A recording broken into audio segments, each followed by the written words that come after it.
ബിസ്മില്ലാഹിർ റഹ്മാനിർ റഹീം അൽഹംദുലില്ലാഹി റബ്ബിൽ ആലമീൻ വസ്സലാത്തു വസ്സലാമു അലാ അഷ്റഫിൽ മുർസലീൻ വഅലാ ആലിഹി വസ്വഹ്ബിഹി അൽഫായിസീന ബിറളില്ലാഹി അമ്മാ ബഅദ്. ഇന്ന് നമ്മൾ ചർച്ച ചെയ്യുന്ന വിഷയം ഇസ്തിഹാദത്ത്, ദമു ഇസ്തിഹാദത്ത്. ഇസ്തിഹാദത്തിൻ്റെ രക്തം എന്നാണ് അറബിയിൽ വരുന്നത്. അതായത് സ്ത്രീകൾക്ക് ഉണ്ടാകുന്ന പ്രകൃതിപരമായ ഹൈള്, നിഫാസ് അല്ലാത്ത രക്തമാണ്. ഇത് പ്രകൃതിപരമായിട്ടല്ലാത്ത രോഗമായിട്ടോ അതല്ലെങ്കിൽ മറ്റെന്തെങ്കിലും കാരണം ഗുളിക ഉപയോഗിച്ചിട്ടോ ഉണ്ടാകുന്ന ചില രോഗത്തിൻ്റെ രക്തം എന്ന് തന്നെയാണ് ഇതിനെക്കുറിച്ച് പറയുന്നത്. അഹ്കാമുൽ ഇസ്തിഹാദത്തിൻ്റെ വിധികൾ, അതിൻ്റെ നിയമങ്ങളെക്കുറിച്ചാണ് ഇപ്പോൾ പറയുന്നത്.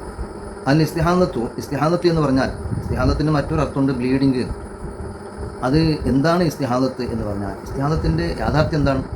അത് ദമു അല്ലത്തിൻ, ഒരു രോഗത്തിൻ്റെ രക്തമാണ്. രോഗത്തിനാൽ പുറപ്പെടുന്ന രക്തമാണ്. യഖ്റുജു, അപ്പോൾ രോഗത്തിൻ്റെ രക്തമാണ് ഇസ്തിഹാദത്ത് എന്ന് പറഞ്ഞാൽ. യഖ്റുജു മിനൽ മർഅത്തി, അതൊരു സ്ത്രീയിൽ നിന്ന് പുറപ്പെടും. ഫി ഗൈരി ഔഖാത്തിൽ ഹൈലി വൻ നിഫാസി, ഹൈലിൻ്റെയോ നിഫാസിൻ്റെയോ സമയങ്ങളല്ലാത്ത സമയത്ത് പുറപ്പെടും. അതായത് ഹൈല രക്തം പുറപ്പെടുന്ന ഒരു നിശ്ചിത സമയം അവൾക്കറിയുമല്ലോ, നിശ്ചിതമായ സമയവും ദിവസവും അറിയും. അതിനെ മറികടന്ന് വരുന്ന അതിനേക്കാൾ കൂടുതൽ, ഉദാഹരണത്തിന് 6 ദിവസമാണ് ഒരു പെണ്ണിനിക്ക് ഹൈലെങ്കിൽ 6 ദിവസത്തേക്കാൾ കൂടുതൽ ഹൈദ് വന്നാൽ, ഹൈദിൻ്റെ മാക്സിമം 15ആണ്, 15-നേക്കാൾ അപ്പുറം ഹൈദ് എന്ന് പറയുക. 15-നേക്കാൾ അപ്പുറം വന്നാൽ അവിടെ അവളുടെ രക്തം അത് രോഗത്തിൻ്റെ രക്തമാണ്. അത് ചികിത്സിക്കേണ്ടതാണ്, അത് വൈദ്യനെ കാണിക്കേണ്ടതാണ്. ഇനി നിഫാസ് ആണെങ്കിൽ തന്നെ പ്രസവത്തിൽ നിന്ന് ഗർഭപാത്രം മുഴുവനും ഒഴിവായതിൻ്റെ ശേഷം പുറപ്പെടുന്ന രക്തമാണ്. അത് 40 അല്ലെങ്കിൽ 60 അല്ലെങ്കിൽ ഒരു സെക്കൻഡോ. അപ്പോൾ മാക്സിമം 60-നേക്കാൾ കൂടുതൽ വന്നാൽ അതല്ലെങ്കിൽ ഇവിടെ പതിവ് എന്താണ്, 2, 3, 4 പ്രസവം പ്രസവിച്ചു. അപ്പോൾ ആ പതിവിനേക്കാൾ കൂടുതൽ വരുമ്പോൾ ചെറിയൊരു സംശയം വരും, അത് നിഫാസിൻ്റെ രക്തമാണ് അല്ലെങ്കിൽ അത് രോഗത്തിൻ്റെ രക്തമാണ്. അപ്പോൾ വൈദ്യനെ സമീപിച്ച് ഏത് രക്തമാണെന്ന് പറയും. പിന്നെ വൈദ്യനെ സമീപിക്കേണ്ട ആവശ്യമില്ല, വൈദ്യനെ സമീപിക്കേണ്ടത് അതിൻ്റെ ചികിത്സയ്ക്ക് വേണ്ടിയാണ്. പക്ഷേ രക്തം ഏതാണെന്ന് അറിയാൻ വേണ്ടി ഇവിടെ തന്നെ അതിനെക്കുറിച്ച് വിവരിക്കുന്ന ഏതാണ് ഹൈദ്, നിഫാസ്, ഏതാണ് ഇസ്തിഹാദത്ത് എന്ന് വ്യക്തമായിട്ട് മനസ്സിലാകുന്നുണ്ട്. വഹിയ ഹദസുൻ ദായിമുൻ, എന്നപ്പോൾ അതിൻ്റെ വിധി എന്താ? അത് നിത്യം അശുദ്ധി എന്ന് പറയും. ഈ ഇസ്തിഹാദത്ത്, കലസച്ചോര എന്നും ബ്ലീഡിംഗ് എന്നും പറയുന്ന ആ രക്തം ഹദസുൻ ദായിമുൻ, നിത്യമുള്ളൊരു അശുദ്ധിയാണ്. അപ്പോൾ നിത്യാശുദ്ധി ഉള്ളവർക്ക് എന്തൊക്കെ നിയമമെന്ന് നമ്മൾ പഠിച്ചിട്ടുണ്ടല്ലോ. അവർ സമയമായതിൻ്റെ ശേഷം ഉവർക്കണം, അവരുടെ അംഗങ്ങൾ ശുദ്ധിയാക്കണം, അവരുടെ ഗുഹ്യസ്ഥാനം ശുദ്ധിയാക്കി അവിടെ പഞ്ഞി കെട്ടി വെച്ച് അവിടെ ബന്ദ് ചെയ്ത് ഉവെടുത്ത് പെട്ടെന്ന് നിസ്കരിക്കണം. അപ്പോൾ നിത്യം അശുദ്ധിയുള്ള അവരുടെ വിധി തന്നെയാണ് ഈ ഇസ്തിഹാദത്തും, അതേ നിത്യ അശുദ്ധിയാണ്. ഫലാ തംനഉ ശൈഅൻ മിന സ്വലാത്ത്, അപ്പോൾ നിത്യ അശുദ്ധിയുള്ളതായ ഈ ഇസ്തിഹാദത്ത് രക്തം ഫലാ തംനഉ, അത് തടയുന്നില്ല, ശൈഅൻ മിന സ്വലാത്ത്, നിസ്കാരങ്ങളിൽ നിന്ന് ഒരു നിസ്കാരത്തെയും തടയുന്നില്ല. അതായത് ഹൈലോ നിഫാസോ ഉണ്ടായാൽ നിസ്കരിക്കൽ ഹറാമാണെങ്കിൽ, ഇസ്തിഹാദത്ത് ബ്ലീഡിംഗ് പോലത്തെ രോഗമാണെങ്കിൽ അവിടെ നിസ്കരിക്കണം, നിസ്കാരം ഒഴിവാക്കേണ്ടതില്ല. വസ്സൗമി, നോമ്പിനെയും തടയുന്നില്ല, നോമ്പനുഷ്ഠിക്കണം. വനഹ്വിഹിമ, ആ നിസ്കാരം നോമ്പ് പോലോത്തതിനെയും തടയുന്നില്ല. ആ പോലോത്തത് എന്തിനാൽ? മിമ്മ യഹ്റുമു ബിൽ ഹൈദി അവിൻ നിഫാസ്, ഹൈദ് കൊണ്ടോ നിഫാസ് കൊണ്ടോ ഹറാമാകുന്ന പല കാര്യങ്ങളിൽ അതൊന്നും ഈ ഇസ്തിഹാദത്തിൻ്റെ രക്തം പുറപ്പെടൽ കൊണ്ട് ഹറാമാകുന്നില്ല, അത് ചെയ്തിട്ട് തന്നെ വേണം. അപ്പോൾ ഈ രക്തം ആണെങ്കിൽ നിത്യാശുദ്ധി ആവുകയും ഇത്തരത്തിലുള്ള കാര്യങ്ങൾ അതുകൊണ്ട് തടയപ്പെടുന്നില്ല എന്ന് പറയുമ്പോൾ എന്താക്കണം? അതിനെക്കുറിച്ചുള്ള നിയമങ്ങളുണ്ട്, ആ നിയമങ്ങൾ പാലിച്ച് ശുദ്ധിയാക്കി നിസ്കരിക്കുക എന്നതാണ് വിഷയം. ഇനി ഇസ്തിഹാദത്തിൻ്റെ രക്തം ഉള്ളൊരു പെണ്ണ്, ഫൽ മുസ്തഹാദത്തു, അങ്ങനെ ബ്ലീഡിംഗ് രക്തം നിത്യമായി വരുന്ന പെണ്ണ്, ഇതാ അറാദത്ത് അൻ തുസല്ലിയ, അവൾ നിസ്കരിക്കണമെന്നല്ലേ പറഞ്ഞത്, എന്നാൽ നിസ്കരിക്കാൻ അവൾ ഉദ്ദേശിച്ചാൽ യജിബ് അലൈഹ, അവളുടെ നിർബന്ധമാണ്, അൻ തഗ്സില ഫർജഹ, അവളുടെ മുൻദ്വാരത്തെ കഴുകൽ. ബഅദ ദുഖൂലിൽ വഖതി, അത് എപ്പോഴാവണം? ഏത് നിസ്കാരമാണോ നിസ്കരിക്കുന്നത് ആ നിസ്കാരത്തിൻ്റെ സമയം തുടങ്ങിയതിൻ്റെ ശേഷം ആവണം, അതിനു മുമ്പ് പറ്റൂല. അപ്പോൾ സമയമായതിൻ്റെ ശേഷം അവളുടെ മുൻദ്വാരം കഴുകുക, എന്നിട്ട് വതഹ്ശുവഹു ബിനഹവി ഖുത്നത്തിൻ, ആ മുൻദ്വാരത്തേക്ക് ചരുത്തി പോലത്തത് കൊണ്ട് തള്ളി ബന്ദ് ചെയ്യുക. എന്തിന്? ദഫ്അൻ ലിൻ നജാസത്തി, രക്തം പുറത്തു വരുന്നതിന് തട്ടാൻ വേണ്ടി. അല്ലെങ്കിൽ ഔ തഖ്ഫീഫൻ ലഹ, അത് നന്നായിട്ട് വരുന്നുണ്ടെങ്കിൽ കുറച്ചൊക്കെ കുറയാൻ വേണ്ടി അങ്ങനെ ചെയ്യാം.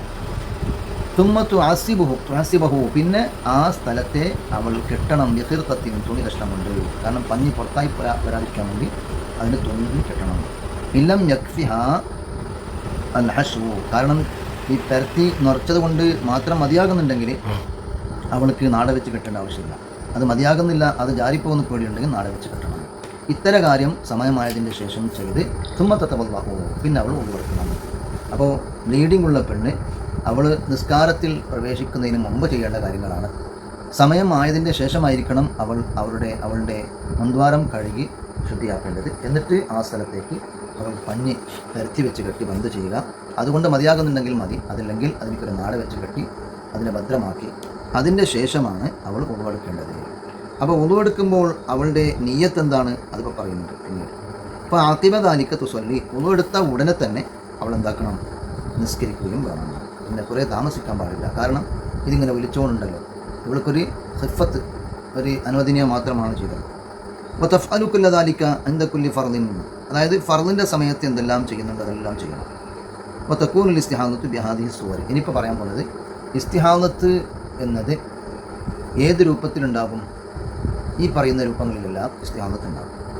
ഒന്ന്, ഖുറൂജു ദമി ഖബല തിസ്അ സിനീന ബി സിത്തത്തി അശറ യൗമ.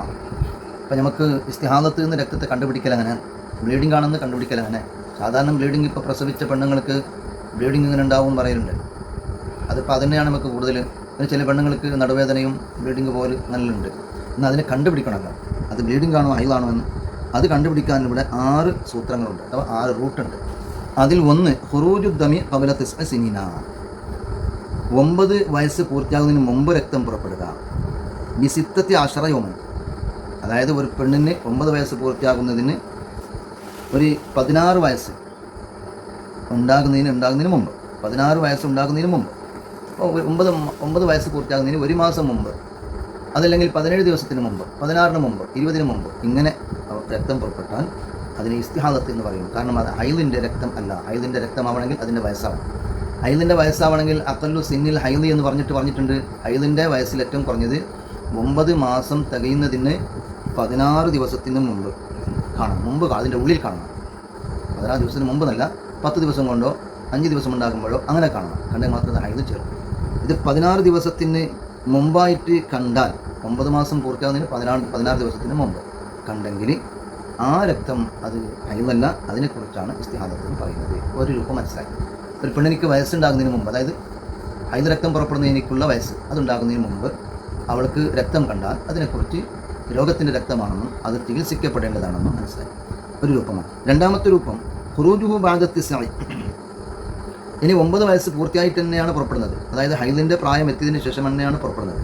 ആ പുറപ്പെടുന്ന സമയത്ത് അത് മാ നഖ്സിഹി അൻ അഖല്ലിൽ ഹൈദി, പക്ഷെ അത് അഖല്ലുൽ ഹൈദിനേറ്റ് ഹൈദിനിക്ക് മിനിമം അല്ലെങ്കിൽ ഹൈദിൻ്റെ ഫസ്റ്റ് പോയിൻ്റാണ് ഒരു ദിവസം മുഴുവനും ഉണ്ടാവണം.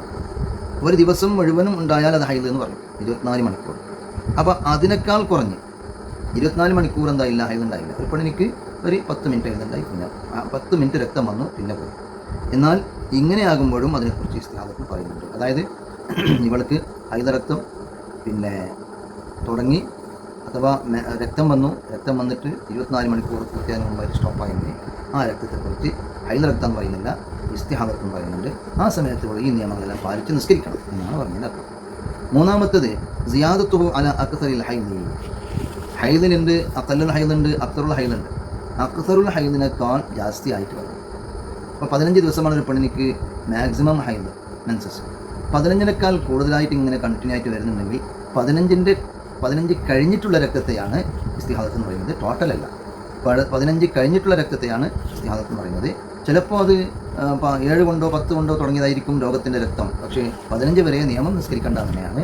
15 കഴിഞ്ഞതിന് ശേഷം വരുന്നുണ്ടെങ്കിലാണ് രോഗത്തിൻ്റെ രക്തം മനസ്സിലാകുന്നത്. ആ സമയത്ത് നിസ്കരിക്കണം. നിസ്കരിക്കുമ്പോൾ ആദ്യമായി ഈ നിയമങ്ങളെല്ലാം പാലിക്കണം. ഇനി നാലാമത്തെ രൂപം, ഒരു പെണ്ണിന് മെൻസസ് അല്ല അത് ബ്ലീഡിംഗ് ആണെന്ന് അറിയുന്നത് എനിക്ക് നാലാമത്തെ രൂപം ഖുറൂജുഹു ഖബല തമാമി അഖല്ലി തുഹുരി. അതായത് ഒരിക്കൽ ഹൈലുണ്ടായി, ആ രക്തം വന്നു, ആ ഹൈൽ തന്നെ ഹൈൽ പൂർത്തിയായി മുറിഞ്ഞതിൻ്റെ ശേഷം പിന്നൊരു പ്രാവശ്യം ഹൈലുണ്ടാകുന്നതിന് ഇടയ്ക്കായിട്ട് 15 ദിവസമാണെങ്കിലും കുറഞ്ഞിട്ട് ശുദ്ധി വേണമെന്നാണ്. 15 ദിവസം ശുദ്ധി വേണമെന്നാണ് നിയമം. അതിൻ്റെ മുമ്പായിട്ട് വന്നാലോ, ഇനിയിപ്പോൾ ഒരു പെണ്ണിനിക്ക് മെൻസസ് സ്റ്റോപ്പായിട്ട് 10 ദിവസം കൊണ്ട് രക്തമാണ്, എന്നാൽ അവിടെ അഖല്ലു തുഹൂർ പൂർത്തിയാകുന്നതിന് മുമ്പ് വന്നു ആയി, എന്നാൽ അതിനെക്കുറിച്ച് ഹൈദെന്ന് പറയാനാവില്ല. അത് ഇസ്തിഹാദത്താണ്. അത് എന്തെങ്കിലും രോഗസംബന്ധമായിട്ട് വന്നതാണ്. ആ സമയത്ത് നിസ്കാരം ഒഴിവാക്കാൻ പാടില്ല. അത് വൈദ്യനെ സമീപിച്ച് ചികിത്സിക്കണം എന്നതാണ് അതിൻ്റെ അർത്ഥം. ഇനി അഞ്ചാമത്തേത് ഖുറൂജുഹു മാ തൽഖി വലം യത്തസിൽ ബിൽ ഹൈദി ഖബലഹു. ഒരു ഗർഭിണിയായ പെണ്ണ് പ്രസവിക്കുന്നതിന് മുമ്പ് ഉണ്ടാകുന്ന ഒരു വെള്ളമുണ്ട്, തലത്തണ്ണി എന്ന് പറയും. പ്രസവം ഉണ്ടാകുന്നതിന് മുമ്പ് ഒരു വെള്ളം വരുന്നുണ്ട്, അതോടുകൂടെയാണ് ഈ രക്തം വന്നത്. പക്ഷേ വലം യത്തസിൽ ബി ഹൈദിൻ ഖബലഹു, അതിന് മുമ്പുള്ള ഹൈദിനോട് ചേർന്നിട്ടില്ല. അപ്പോൾ പറയുമ്പോൾ നിങ്ങൾക്ക് സംശയം ഉണ്ടാവും, ഗർഭിണികൾക്ക് ഹൈദുണ്ടാവില്ലല്ലോ. അങ്ങനൊന്നുമില്ല. സാധാരണഗതിയിൽ അങ്ങനെ ഇല്ല എങ്കിലും അസാധാരണമായിട്ട് ഗർഭിണിയായ പെണ്ണിക്ക് രക്തം വന്നാൽ അത് ഹൈദിൻ്റെ ഒപ്പിൽ പെടും. അപ്പോൾ അങ്ങനെ ഹൈദുണ്ടായിക്കൊണ്ടിരിക്കുന്ന പെണ്ണിനെ ആ ഹൈദിനോട് ചേർന്നിട്ടല്ല ഈ പ്രസവത്തിന് മുമ്പുള്ള തലത്തണ്ണിയോട് കൂടെ പുറപ്പെടുന്ന രക്തം. ഹൈദില്ലാത്തൊരു പെണ്ണായിരുന്നു, സ്റ്റോപ്പായ പെണ്ണാണ്. പ്രസവത്തിൻ്റെ വേദന തുടങ്ങുമ്പോൾ ആദ്യമായിട്ട് ഒരു തലത്തണ്ണി എന്ന് വരും. അത് വരുന്ന സമയത്ത് രക്തം വന്നെങ്കിൽ അതും ഇസ്തിഹാദത്താണ്. അപ്പോൾ ആ സമയത്ത് ഉദാഹരണത്തിന് നാളെ സുബഹിക്കാണ് പ്രസവിക്കുന്നത്, ഇന്ന് രാത്രി, ഇന്ന് മഗ്‌രിബ് മുതൽ തന്നെ ഇവൾക്ക് തലത്തണ്ണി വന്നുകൊണ്ടെന്നാൽ മഗ്‌രിബ് ഇശ അവൾ നിസ്കരിക്കണം ഈ നിയമപ്രകാരം, ഇസ്തിഹാദത്തിൻ്റെ ഹുക്ം പ്രകാരം. ആറാമത്തത് സിയാദത്തുഹൻ അക്തറിൻ നിഫാസ്. ആറാമത്തെ രൂപം അക്തറുൻ നിഫാസ്. അക്തർ അല്ലെങ്കിൽ ഈ പ്രസവ രക്തത്തിന് 60 ദിവസമാണ് അക്തർ. ആ 60 ദിവസത്തെക്കാളും ജാസ്തിയായിട്ട് വന്നു, 65 70 ദിവസം ഇവർക്ക് രക്തം വന്നുകൊണ്ടുണ്ടെങ്കിൽ 60ൻ്റെ അപ്പുറമുള്ളത് അത് ഇസ്തിഹാദത്തിന് കണക്കിട്ടാൽ മതി. അപ്പോൾ മൊത്തത്തിൽ ഒരു പെണ്ണിനിക്ക് അവളുടെ മുൻദ്വാരത്തു നിന്ന് പുറപ്പെടുന്ന രക്തത്തെ സംബന്ധിച്ച് അത് ഇസ്തിഹാദത്താണ്, അത് രോഗരക്തമാണ്, അത് ചികിത്സിക്കേണ്ടതാണ്, അതിനിക്ക് ഹൈദിൻ്റെ നിഫാസിൻ്റെ ഹുക്കുമില്ല എന്ന് പറയണമെങ്കിൽ ഈ 6 രൂപത്തിലൂടെ പുറപ്പെട്ടാൽ മാത്രമേ ആ പെണ്ണിൻ്റെ രക്തത്തിലേക്ക് ബ്ലീഡിംഗ് എന്നോ ഇസ്തിഹാദത്ത് എന്നോ ആ പെണ്ണിനിക്ക് മുസ്താഹത്തായ പെണ്ണെന്നോ അവൾക്ക് ഈ ഹൈദിൻ നിഫാസിൻ്റെ നിയമങ്ങളൊന്നും ഇല്ല എന്നോ പറയാൻ സാധിക്കുകയുള്ളൂ. ഈ 6 രൂപം ശരിക്കും മനസ്സിലാക്കി വെച്ചാൽ നമ്മുടെ ജീവിതത്തിൽ വരുന്ന രക്തങ്ങൾ ഏതാണെന്ന് തിരിച്ചറിയാൻ കഴിയും. നമുക്ക് ഇബാദത്ത് ഖളാ ആവാതെ, നിസ്കാരം ഖളാ ആവാതെ, നിസ്കാരം ഒഴിവാവാതെ നമുക്ക് കൃത്യമായി നിസ്കരിക്കാൻ കഴിയും. അല്ലാഹു അതിന് തൗഫീഖ് നൽകുമാറാവട്ടെ. ആമീൻ.